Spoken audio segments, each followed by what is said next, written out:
Okay, so the topic for today is appraisals. We're going to talk about what happens when that appraisal comes back in low. We'll talk about buyers and sellers, different options you have on both sides. Number one, buyers. You have a couple of different options when that appraisal come back low. Of course, appraisal was one of your original contingencies, so you do have a couple of options. Let's say the purchase price is $250,000. The appraisal come back and says it's only worth $240,000.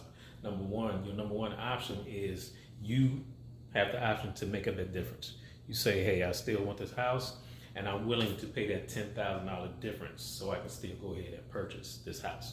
That's one of your options. Now, B, you can say, hey, Mr. Seller, the appraisal came back low and it says it's only worth $240,000.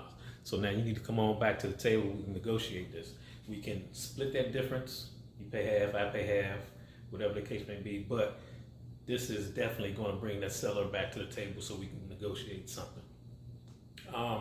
3, you can flat out say, hey, this is the price that the appraisal came back, and I need you to drop your price all the way down to this appraisal price so we can purchase the property. So, and then another option, you can terminate the entire transaction altogether. You can simply walk away and say, I'm terminating on the appraisal contingency, and we just walk away from the transaction completely. So like I said, those are a couple of options on the buyer side. And buyer, of course, that seller is going to want to need proof and see that appraisal. Yes, it's yours. Yes, you paid for it. You don't have to send it to them. But think about if you were on the other side. Wouldn't you want to see the paperwork to justify and make sure that they're saying what the appraisal came back in as, and just not take their word for it? So just think about it that way.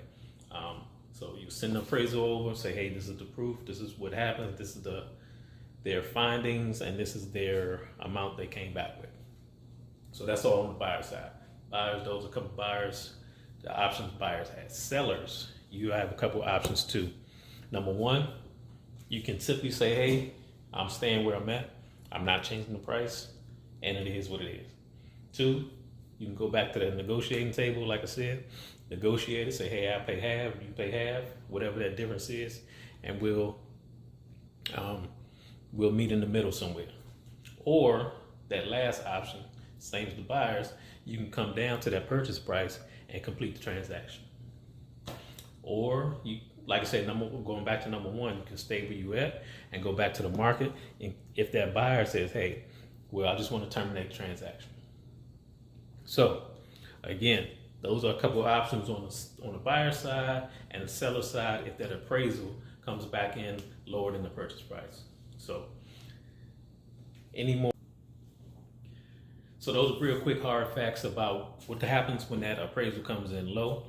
We talked about the buyer side, we talked about the seller side, we talked about different options that can happen or need to happen to complete that transaction, a couple things in there, but more information to follow, more information coming, different real estate trends and tips. I'm here for it all. So see you when I see you. Peace.